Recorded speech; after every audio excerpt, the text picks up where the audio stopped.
그 아이는 바보였습니다. 최소한 학교는 그렇게 판단했죠. 영어를 더듬고 눈을 자주 깜빡이고 질문에 바로 답하지 못한다는 이유로 지적장애 진단을 받은 한국인 소녀. 그렇게 그녀는 4년 동안 특수학급에 갇혀 있었습니다. 그랬던 그 아이가 MIT를 수석으로 졸업했습니다. 그리고 자신을 바보라 말했던 선생님 앞에 법정에서 변호사로 다시 섰습니다. 그날 판사가 울었습니다. 도대체 무슨 일이 있었던 걸까요? 세상의 감동은 오늘도 비행 중입니다. 좋아요와 구독은 감동 비행기의 연료가 됩니다. 안녕하세요. 제 이름은 정하윤입니다. 지금은 많은 분들이 제 이야기를 알고 계시지만 불과 10몇 년 전만 해도 저는 그저 문제아였어요. 아니, 더 정확히 말하자면 장애아였죠. 1998년 8살 때 부모님을 따라 미국 미네소타주 세인트폴로 이민을 갔습니다. 한국에서는 그저 조용한 아이였을 뿐인데 미국에 도착하자마자 모든 것이 달라졌어요. 영어라는 전혀 다른 언어의 세계에 던져진 느낌이었죠. 하윤, 이건 아포이야. 애플이라고 따라해볼래? 선생님의 말에 저는 그저 눈만 깜빡였습니다. 입을 열면 한국말만 나왔고 영어는 그저 소음처럼 들렸어요. 발음이 어눌했고 말을 할 때마다 제가 뭔가 잘못하고 있다는 듯한 친구들의 시선이 느껴졌습니다. 쟤 왜 저렇게 말해? 이상해. 계속 눈만 깜빡거려. 무서워. 아이들의 속삭임은 금방 놀림으로 바뀌었습니다. 쉬는 시간마다 혼자 구석에 앉아 있었죠. 학교는 점점 무서운 곳이 되어갔어요. 매일 아침 등교 시간이 다가올수록 배가 아프다고 울었습니다. 당시 제 마음은 어둡고 차가운 방에 갇힌 것 같았어요. 한 달 후 학교 상담교사가 저를 따로 불러 여러 테스트를 했습니다. 그리고 며칠 후 부모님은 학교로 호출됐죠. 정하윤 학생은 사회성 결핍과 ADHD 증상이 보입니다. 게다가 언어 발달 지연도 심각한 수준이에요. 상담교사의 사무실은 작고 답답했습니다. 저는 의자에 앉아 다리를 계속 흔들었어요. 엄마는 제 손을 꼭 잡고 있었습니다. 특수학급으로 배치를 권고드립니다. 하윤이의 경우 일반 학급에서는 따라가기 어려울 겁니다. 상담교사의 말에 엄마의 손에 힘이 들어갔어요. 그때 담임 선생님이 덧붙였습니다. 솔직히 말씀드리자면 이 아이는 고등학교 졸업도 어려울 겁니다. 대학은 글쎄요.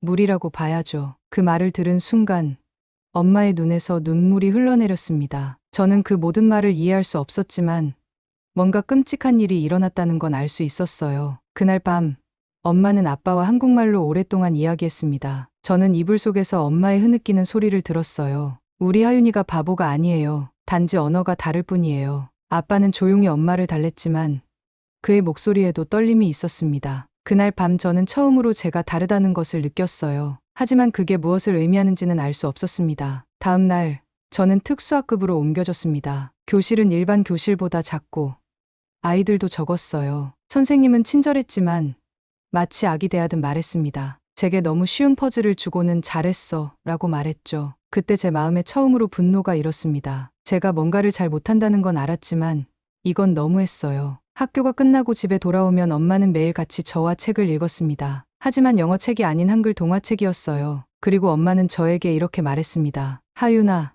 너는 결코 바보가 아니야. 단지 다른 방식으로 세상을 보는 거야. 그리고 그건 아주 특별한 일이란다. 당시에는 엄마의 말을 온전히 이해하지 못했습니다. 하지만 지금 생각해보면 그때 엄마의 믿음이 없었다면 저는 정말 장애아가 되었을지도 모르겠네요. 학교에서는 여전히 문제아였지만 집에서만큼은 저는 그저 하윤이었습니다. 그리고 그 작은 믿음이 제 인생을 완전히 바꿔놓게 될 줄은 그때의 저는 전혀 몰랐죠. 특수학급으로 옮겨진 후 제 일상은 완전히 달라졌습니다. 다른 교실, 다른 수업, 다른 시간표였죠. 일반 학급 친구들은 쟤는 바보 교실에 있는 애야라고 수군거렸어요. 처음엔 가슴이 아팠지만 곧 무감각해졌습니다. 학교에서는 여전히 영어가 큰 장벽이었어요. 하지만 집에 돌아오면 상황이 달랐죠. 엄마는 매일 저녁 한글 동화책을 읽어주셨습니다. 옛날 옛적의 작은 마을에 한 소녀가 살았어요. 엄마의 목소리로 들려오는 이야기 속에서 저는 자유로웠어요. 학교에서는 말 한마디 못하던 제가 집에서는 끊임없이 질문했습니다. 엄마, 그 다음에는 어떻게 됐어요?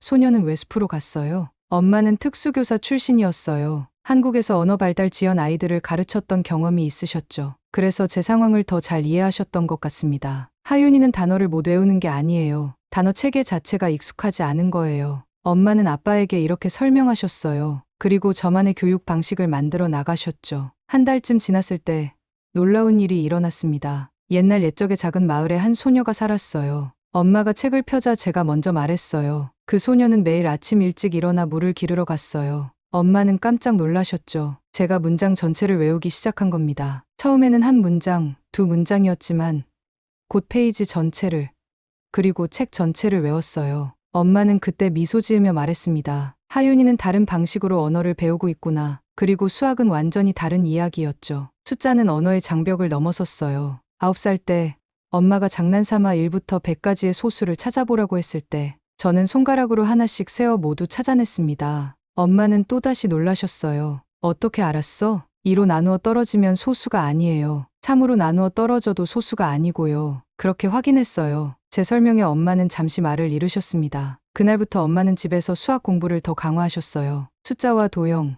패턴을 이용한 게임을 많이 했죠. 저는 그 시간이 너무 즐거웠습니다. 학교에서의 좌절감과 달리 집에서의 수학 시간은 제게 자신감을 주었어요. 하윤이는 논리적 사고가 뛰어나구나. 엄마의 관찰이었죠. 하지만 학교에서는 여전히 언어 발달 지연 아이였습니다. 선생님들은 제가 수학 문제를 쉽게 풀 때도 그저 운이 좋았네라고 말했어요. 1년이 지나고 저는 한글 동화책을 완전히 외우게 되었습니다. 엄마는 이제 더 복잡한 책을 읽어주기 시작했어요. 어린이 백과사전, 과학동화, 역사책까지. 학교에서 돌아오면 바로 책장으로 달려갔죠. 영어의 세계에서 받은 상처를 한글의 세계에서 치유받는 느낌이었습니다. 특히 기억에 남는 건 엄마가 만들어주신 언어 게임이었어요. 한글 단어 카드를 수백 장 만드셨는데 그걸로 다양한 게임을 했습니다. 단어 조합하기, 이야기 이어가기, 단어로 수학 문제까지 만들었죠. 처음엔 재미있는 놀이였지만 나중에 깨달았어요. 엄마는 저만의 학습 방법을 찾아주고 계셨던 겁니다. 아빠도 힘이 되어주셨어요. 매주 토요일 아빠와 산책 시간에 미네소타 숲길을 걸으며 자연, 우주, 인생에 대해 이야기했죠. 모두 한국어였습니다. 그 시간 동안 저는 장애 아이가 아니라 그저 호기심 많은 소녀였어요. 하윤아, 내가 세상을 어떻게 보든 그건 내 고유한 방식이야. 절대 부끄러워하지 마. 아빠의 이 말이 제 마음에 깊이 새겨졌습니다. 학교에서 여전히 힘들었지만 집에서의 시간들이 제게 버티는 힘을 주었어요. 10살이 되던 해 제 머릿속에서 뭔가가 달라지기 시작했습니다. 한글책을 읽으면서 단어를 외우는 것을 넘어 문장의 구조를 알아차리게 됐어요. 한글이 자음과 모음으로 이루어진 패턴, 문장이 주어와 서술어로 나뉘는 규칙, 이런 것들이 제게 명확하게 보이기 시작했죠. 엄마, 한글은 블록 같아요. 조립하면 단어가 되고 단어를 조립하면 문장이 돼요. 엄마는 제 말에 놀란 눈으로 바라보셨어요. 제가 언어를 그저 외우는 것이 아니라 규칙 체계로 이해하기 시작했다는 걸 느끼셨나 봅니다. 그날부터 엄마는 한글 문법을 더 체계적으로 가르치기 시작하셨죠. 하윤아,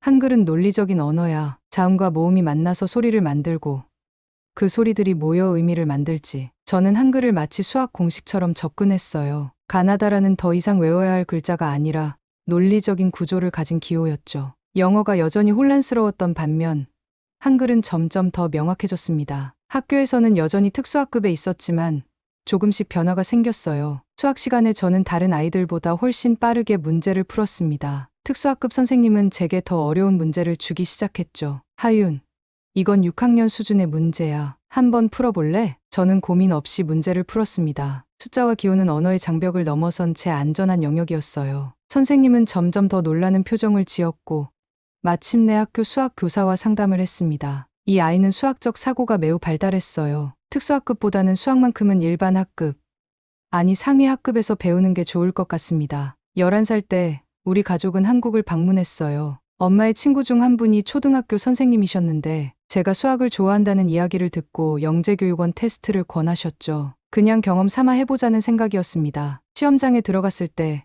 저는 처음으로 편안함을 느꼈어요. 모든 문제가 한글로 적혀 있었고 그 문제들은 제게 마치 오래된 친구처럼 느껴졌습니다. 2시간 동안 저는 완전히 문제 해결에 몰입했어요. 결과는 충격적이었습니다. 상위 0.2%. 시험을 주관한 교수님은 엄마에게 이렇게 말씀하셨죠. 정하윤 학생의 수학적 사고력은 놀랍습니다. 특히 추론 능력이 뛰어나요. 단순 암기가 아니라 구조적 이해가 탁월합니다. 그 말을 들은 엄마의 눈에는 눈물이 고였어요. 제가 장애아가 아니라는 걸 엄마는 항상 알고 계셨지만 이제 객관적인 증거를 얻은 셈이죠. 미국으로 돌아간 후 엄마는 제 영재교육원 결과를 학교에 보여주셨어요. 처음에 학교 측은 반신반의했지만 수학 교사는 제게 기회를 주기로 했습니다. 저는 수학 시간만큼은 일반 학급에 참여하게 됐죠. 계산 능력만 빠른 줄 알았는데 논리와 추론까지 완벽하네요. 수학 교사의 말에 다른 선생님들도 점점 제게 다른 시선을 보내기 시작했어요. 영어로 의사소통은 여전히 어려웠지만 숫자와 기호로는 완벽하게 소통할 수 있었으니까요. 그때 저는 처음으로 깨달았습니다. 제가 지적장애가 있는 게 아니라 단지 언어의 좌표계가 다를 뿐이라는 거요. 한국어의 논리적 구조가 제 사고방식을 형성했고 그것이 수학적 추론으로 이어진 거였죠. 아이는 바보가 아니라 언어의 좌표가 다를 뿐이었습니다. 나중에 제가 논문에 썼던 문장입니다. 그때의 저는 이 깨달음이 얼마나 중요한지 몰랐어요. 하지만 이 순간이 제 인생의 전환점이 될 줄은 11살의 저는 전혀 예상하지 못했습니다. 그 뒤로 제 삶은 빠르게 변화했습니다. 영재교육원 테스트 결과를 바탕으로 학교는 저를 수학과 과학 과목에서 상위반으로 올려주었어요. 언어 문제는 여전했지만 숫자와 공식으로 이루어진 세계에서는 제가 자유롭게 날 수 있었죠. 중학교에 올라갈 때쯤 저는 특수학급에서 완전히 벗어났습니다. 엄마가 학교와 끊임없이 상담하며 저를 위해 싸워주셨거든요. 영어는 여전히 제 약점이었지만 이제는 적어도 기본적인 의사소통은 가능했어요. 그리고 수학과 과학에서는 학년 최고 성적을 유지했습니다. 14세 고등학교에 진학했을 때 저는 AP 과정을 모두 수강했어요. 다른 친구들이 한 과목, 두 과목 들을 때 저는 5과목을 들었죠. 모두 수학과 과학 관련이었습니다. 영어 작문은 여전히 어려웠지만 문제풀이와 논리적 추론에서는 누구보다 뛰어났어요. 하윤, 너희 사고 방식은 정말 독특해. 다른 학생들은 문제 앞에서 질문하지만 너는 답을 찾아가는 과정 자체를 즐기는 것 같아. 수학 교사가 제게 해준 말입니다. 그때 처음으로 제 다름이 약점이 아니라 강점이 될 수 있다고 느꼈어요. 한국어와 영어를 오가며 형성된 제 두뇌는 문제를 여러 각도에서 볼 수 있게 해주었죠. 16세에 저는 고등학교를 조기 졸업했습니다. SAT 수학에서 만점을 받았고 영어 부분에서도 예상보다 높은 점수를 얻었어요. 영어 논술도 꽤 우수했죠. 물론 문법은 완벽하지 않았지만 제 생각을 논리적으로 표현하는 능력은 인정받았습니다. 대학 지원 시즌, 저는 모든 명문대에 지원했어요. 하버드, 스탠포드, 프린스턴. 하지만 제 첫 번째 선택은 MIT였습니다. 특히 MIT의 법과 AI 전공 통합 프로그램에 지원했어요. 법학과 인공지능의 교차점에 관심이 있었죠. 어째서냐고요? 제 경험이 이유였습니다. 잘못된 판단으로 인한 피해를 알고리즘으로 줄일 수 있을까?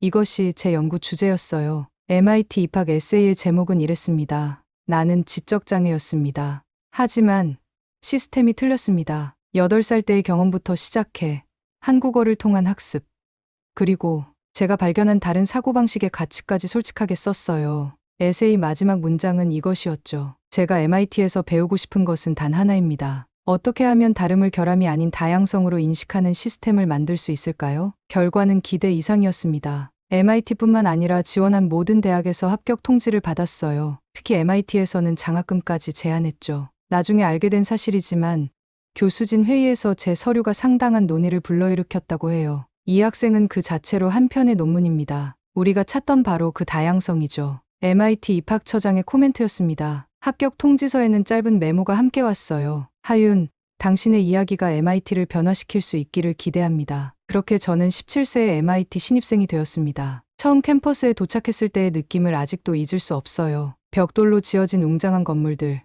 세계 각국에서 온 학생들, 그리고 끝없는 가능성이 느껴지는 공기. 8살 때 대학은 무리라고 들었던 제가 이제는 세계 최고의 대학에 서 있었죠. 입학식 날 엄마와 아빠는 눈물을 흘리셨어요. 제겐 그저 새로운 시작이었지만 부모님께는 긴 여정의 결실이었죠. 엄마는 제 손을 꼭 잡으며 말씀하셨습니다. 하윤아, 여기서 내 이야기의 다음 장을 써나가렴. 그리고 정말로 MIT에서 제 이야기의 새로운 장이 시작되었습니다. MIT 캠퍼스에서의 첫 해는 적응의 시간이었습니다. 처음으로 저는 다름을 부끄러워하지 않아도 되는 환경에 있었어요. 다양한 국적, 배경, 사고방식을 가진 학생들 사이에서 저의 독특한 경험은 오히려 관심의 대상이었죠. 내가 두 언어 체계 사이에서 어떻게 사고했는지 정말 흥미로워. 그런 경험이 어떻게 수학적 사고에 영향을 미쳤을지 궁금해. 컴퓨터 과학 수업에서 만난 친구 레이첼의 말이었어요. 처음으로 제 경험을 결함이 아닌 독특한 강점으로 보는 사람들을 만났습니다.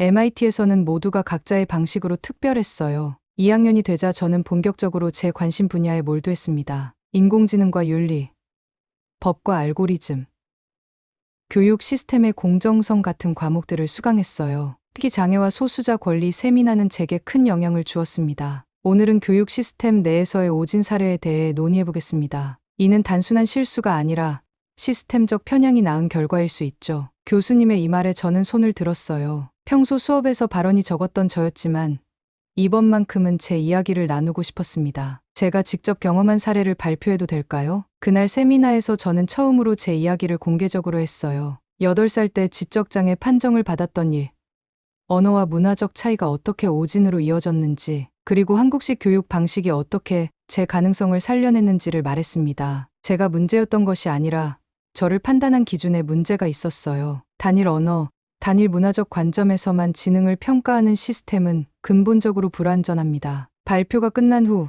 교실은 잠시 침묵에 빠졌어요. 그리고 갑자기 모두가 박수를 치기 시작했습니다. 교수님은 눈물을 글썽이며 제게 다가왔어요. 하윤, 당신의 이야기는 우리가 배우는 이론을 가장 강력하게 입증하는 실제 사례입니다. 이것을 더 많은 사람들과 나눌 수 있을까요? 교수님의 제안으로 제 발표는 녹화되어 학교 내부 교육 자료로 활용되었어요. 그런데 예상치 못한 일이 일어났습니다. 누군가 그 영상을 유튜브에 올렸고 불과 일주일 만에 조회수가 100만을 넘었어요. 댓글창에는 비슷한 경험을 한 사람들의 이야기로 가득 찼습니다. 저도 이민자 자녀로 ADHD 오진을 받았어요. 언어 장벽 때문에 지적장애로 분류되었던 제 동생 이야기와 너무 비슷해요.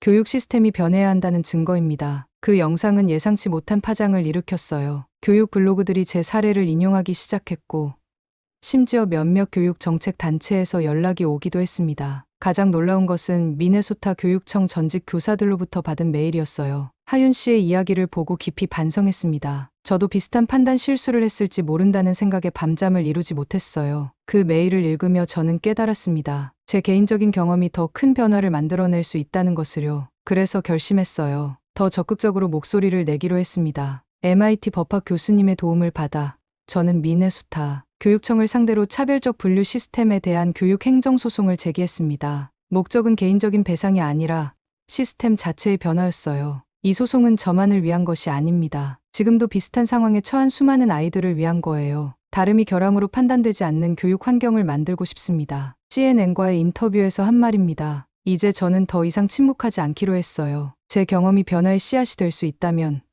기꺼이 그 씨앗을 심고 싶었습니다. 소송을 제기한 지 6개월 후 드디어 첫 재판이 열렸습니다. 미네소타 주립법원의 웅장한 법정에 들어서는 순간 가슴이 두근거렸어요. 평생 잊지 못할 순간이 될 거라는 직감이 들었죠. 저는 검은색 정장을 입고 변호사 옆에 앉았습니다. 맞은편에는 교육청 관계자들이 자리했어요. 그들의 표정에서 긴장감이 느껴졌습니다. 이 소송이 단순한 개인 사례를 넘어 전체 교육 시스템에 영향을 미칠 수 있다는 것을 그들도 알고 있었겠죠. 미네소타 교육청 대 정하윤 사건, 재판을 시작하겠습니다. 판사의 선언으로 재판이 시작됐어요. 처음 몇 시간은 양측 변호사의 모두 진술로 진행됐습니다. 제 변호사는 제 사례가 단순한 실수가 아니라 시스템적 문제라고 강조했어요. 하윤의 사례는 빙산의 일각입니다. 매년 수많은 이중언어 사용 학생들이 잘못된 판단으로 교육 기회를 박탈당하고 있습니다. 이어서 저는 증인석에 섰습니다. 과거의 경험을 다시 이야기하는 것은 쉽지 않았어요. 하지만 제 목소리가 필요하다는 걸 알았죠. 떨리는 목소리로 시작했지만 점차 확신에 찬 목소리로 바뀌었습니다. 8살 때 저는 영어를 못한다는 이유만으로 지적장애라는 꼬리표를 달았습니다. 그 판단 하나로 제 교육 경로가 완전히 바뀌었어요. 재판장은 깊이 고개를 끄덕이며 제 이야기를 경청했습니다. 그리고 제게 몇 가지 질문을 던졌어요. 당시의 결정에 대해 어떤 감정을 느꼈나요? 지금 돌이켜보면 어떤 평가 방식이 더 적절했을까요? 저는 감정보다는 사실에 기반해 대답했습니다. 통계 자료와 교육학 연구를 인용하며 다문화 학생들에게 적용할 수 있는 대안적 평가 방식을 제시했어요. MIT에서 공부한 교육 정책과 인공지능 윤리 지식이 큰 도움이 됐죠. 그때 예상치 못한 순간이 찾아왔습니다. 피고 측 참고인으로 제 초등학교 시절 담임 선생님인 캐서린 피터슨이 법정에 들어섰어요. 그녀를 다시 보는 순간 8살 때의 기억이 생생하게 떠올랐습니다. 그 사무실에서 이 아이는 대학은 무리입니다라고 말했던 바로 그 사람이었죠. 피터슨 선생님은 나이가 많이 들어 보였어요. 그녀는 제게 잠시 시선을 주었지만 바로 고개를 돌렸습니다. 아마도 저를 기억하지 못하는 것 같았어요. 피터슨 선생님, 정하윤 학생에 대한 당시 평가를 기억하십니까? 교육청 변호사의 질문에 그녀는 자신 있게 대답했습니다. 그 아이는 자폐 성향이 뚜렷했어요. 눈 맞춤도 피하고 질문에 대답도 잘 안 했죠. 특수학급 배치는 정당한 결정이었습니다. 순간 법정이 조용해졌어요. 제 변호사가 교차 신문을 시작했습니다. 하윤 학생의 모국어가 무엇인지 알고 계셨습니까? 한국어였던 것 같아요. 한국어로 하윤 학생과 대화를 시도해 보셨습니까? 그럴 필요가 없었어요. 미국 학교니까요. 문화적 차이가 행동에 영향을 미칠 수 있다는 교육은 받으셨습니까? 질문이 계속되자 피터슨 선생님은 점점 불편해 보였습니다. 그때 재판장이 제게 질문할 기회를 주었어요. 정양, 피터슨 선생님에게 묻고 싶은 것이 있나요? 잠시 침묵 후 저는 조용히 말했습니다. 피터슨 선생님, 당신은 기억 못하겠지만 저는 잊지 않았습니다. 당신의 말 한마디가 제 인생을 얼마나 바꿔놓을 뻔했는지. 하지만 오늘 이 자리는 당신을 탓하려는 게 아니에요. 시스템을 바꾸고 싶을 뿐입니다. 피터슨 선생님의 눈에 놀라움이 스쳤어요. 그제서야 저를 알아본 것 같았습니다. 재판장은 제 진술 태도에 깊은 인상을 받은 듯했어요. 정양의 진술은 전문가 수준의 명확함과 객관성을 보여주고 있습니다. 이는 그 자체로 하나의 증거가 될 수 있겠군요. 재판은 3개월 동안 계속되었습니다.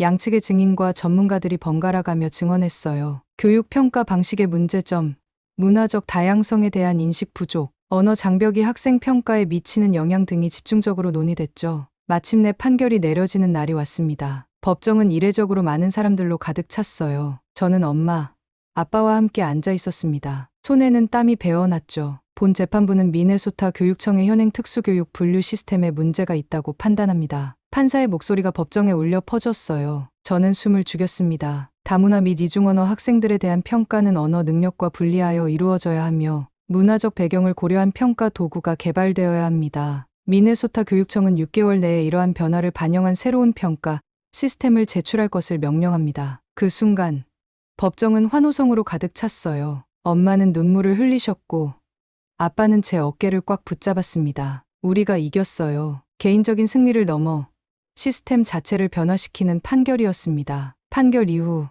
제 이야기는 전국 뉴스로 퍼졌어요. 지적장애 판정을 받았던 소녀, 교육 시스템을 바꾸다라는 헤드라인이 신문을 장식했죠. 이 사례는 미국 내 다른 학군에도 영향을 미쳤습니다. 여러 주에서 유사한 정책 변화가 시작됐어요. 그리고 가장 놀라운 연락이 왔습니다. 유엔 장애인 권리 포럼에서 제게 연설을 요청한 거예요. 전 세계 교육 정책 전문가들 앞에서 제 경험을 나누고 변화의 필요성을 이야기해달라는 초대였습니다. 2005년 봄, 저는 뉴욕 유엔 본부에 섰습니다. 전 세계에서 온 사람들 앞에서 제 이야기를 시작했어요. 8살 때 저는 말을 잘 못한다는 이유로 문제아가 되었습니다. 하지만 문제는 제가 아니라 저를 판단한 기준이었어요. 제 연설을 듣는 청중의 눈빛이 점점 달라지는 것을 느꼈습니다. 그들은 제 이야기에 깊이 공감하고 있었어요. 이것은 단순한 교육의 문제가 아니라 인간 존엄에 관한 문제입니다. 우리는 모두 다르게 생각하고, 다르게 배우고, 다르게 성장합니다. 그 다름이 결함으로 판단되는 순간,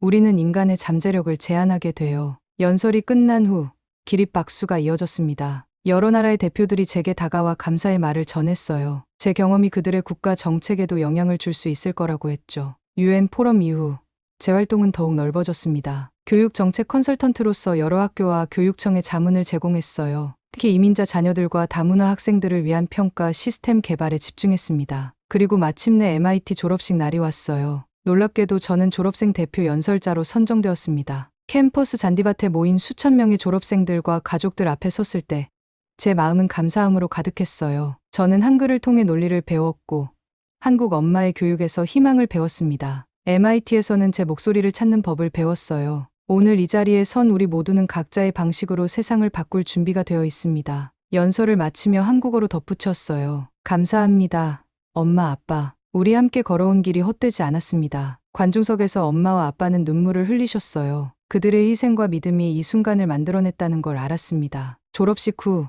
MIT 총장이 제게 다가와 말했어요. 하윤, 당신의 이야기는 MIT의 역사의 길이 남을 겁니다. 당신이 바꾼 것은 교육 시스템만이 아니라 우리가 다름을 바라보는 방식 자체예요. 그 말을 들으며 저는 제가 얼마나 멀리 왔는지 새삼 느꼈습니다. 대학은 무리라는 말을 들었던 그 소녀가 이제는 세상을 변화시키고 있었으니까요. MIT 졸업 후 저는 교육 정책과 인공지능 윤리 분야에서 활동하기 시작했습니다. 제 경험과 학문적 배경을 결합해 더 공정한 교육 평가 시스템을 만들어가는 일이었죠. 특히 AI를 활용한 학생 평가 방식의 문화적 다양성을 반영하는 연구에 집중했어요. 졸업한 지 1년 후 CNN에서 교육 불평등을 극복한 청년 10인으로 저를 선정했습니다. 인터뷰 중 기자가 물었어요. 하윤 씨는 왜 이런 활동을 계속하나요?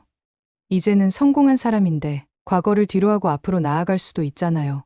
그 질문에 저는 잠시 생각했습니다. 그리고 마음속에서 나오는 진실된 대답을 했어요. 지금도 전 세계 어딘가에는 바보라고 불리는 아이들이 있습니다. 단지 그들이 다르게 생각하고, 다르게 표현하고, 다르게 배우기 때문에요. 제가 그들의 목소리가 되고 싶습니다. 그 인터뷰 이후 더 많은 기회가 찾아왔어요. 한국과 미국을 오가며 교육정책 자문위원으로 활동하게 됐습니다. 서울대학교에서는 다문화 교육과 AI 특강을 열기도 했죠. 한국 방문 때마다 감회가 새로웠어요. 제 뿌리인 이곳에서 이제는 변화를 만들어가는 사람으로 돌아왔으니까요. 2008년 제 첫 책 바보라 불린 천재가 출간됐습니다. 책에는 제 이야기와 함께 교육 시스템의 변화를 위한 제안이 담겨 있었어요. 미국과 한국에서 동시에 출간된 이 책은 베스트셀러가 되었고 여러 언어로 번역됐습니다. 한국 교육이 한 소녀의 인생을 구했다. 뉴욕타임스의 서평이었어요. 많은 사람들이 제 책을 통해 한국식 교육의 장점과 한글의 논리적 구조에 관심을 갖게 됐습니다. 그런데 책이 출간되고 몇 달 후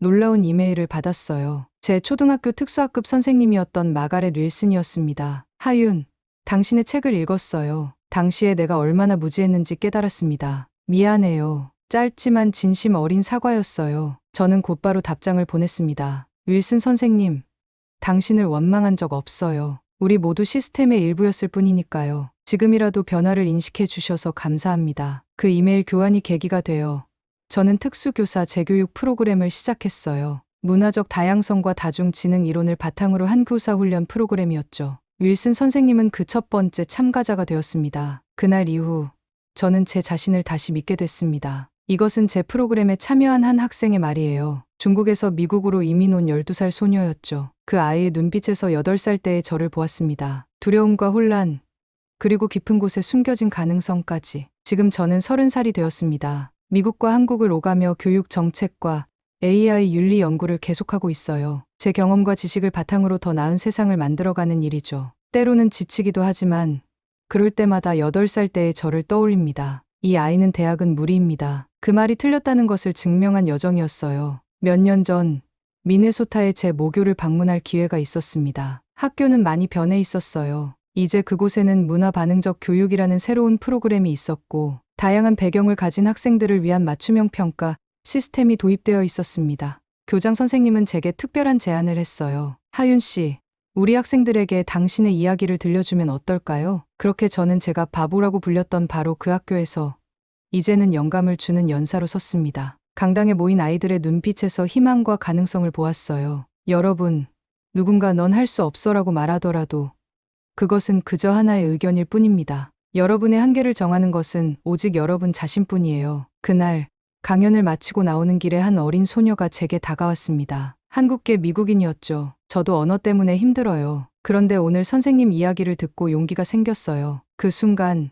저는 제 여정이 헛되지 않았음을 다시 한번 확인했습니다. 제 이야기가 다른 누군가에게 희망이 된다면 그것이야말로 제가 바라는 모든 것이니까요. 오늘 이야기 마음에 남으셨다면 구독과 좋아요 한번 눌러주시면 더 따뜻한 감동으로 다시 찾아뵙겠습니다.